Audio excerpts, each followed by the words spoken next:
Assalamualaikum warahmatullahi wabarakatuh. Komunikasi bisnis. Komunikasi lintas budaya. Dosen pengampu Wardani Purnamasari, SPD MPDE.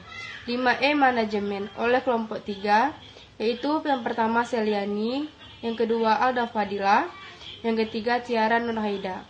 Baiklah, presentasi pertama yaitu akan disampaikan oleh teman kelompok kami, yaitu Alda Fadila dan Tiara Nurhaida, selanjutnya oleh Seliani. Baik, presentasi akan kita mulai oleh poin pertama. Kepada Alda Fadila dipersilakan.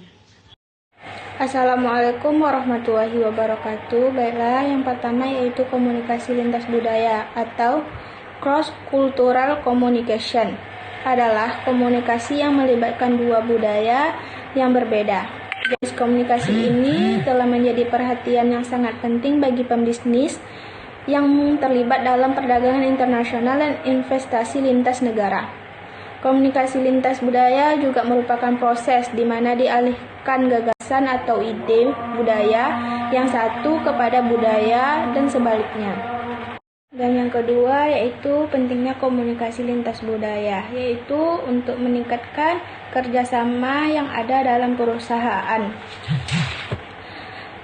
Hal ini untuk menciptakan kerjasama yang baik dalam tim dan lingkungan perusahaan. Yang kedua, berguna sebagai proses negosiasi. Dengan adanya hal ini, maka keharmonisan antara satu perusahaan dan lainnya dapat terjaga. Dan yang ketiga, menyatukan perbedaan budaya yang ada di setiap perusahaan. Yang keempat, memahami dalam proses pengambilan keputusan. Dan yang kelima, menjaga masalah. Baiklah, demikian presentasi dari saya dan dilanjutkan oleh Tiara Nurhaida. Budaya dan perbedaan. Secara etimologi, budaya berasal dari bahasa Sanskerta, budaya yang merupakan bentuk jamak dari budi, yaitu budi atau akal. Karakteristik budaya dan komunikasi. Pertama, kebudayaan itu dipelajari. Yang kedua, kebudayaan itu dipertukarkan. Yang ketiga, kebudayaan tumbuh dan berkembang. Fungsi budaya. Inti penting dari budaya adalah pandangan yang bertujuan untuk mempermudah hidup dan mengajarkan orang-orang bagaimana cara beradaptasi dengan lingkungan. Memahami perbedaan budaya. Setiap budaya memberi identitas kepada sekelompok orang tertentu, sehingga kita dapat lebih mudah mengidentifikasi identitas dari budaya tersebut. Antara lain, yang pertama, komunikasi dan bahasa sistem komunikasi. Yang kedua, pakaian dan penampilan. Yang ketiga, makanan dan kebiasaan makan. Yang keempat, penghargaan dan pengakuan. Yang kelima, nilai dan norma. Yang keenam, proses mental dan belajar. Tujuan mempelajari komunikasi lintas budaya. Yang pertama, menyadari budaya sendiri. Yang kedua, memperluas dan memperdalam pengalaman seseorang. Yang ketiga, memperluas kapasitas untuk menciptakan hubungan baik dengan budaya lain.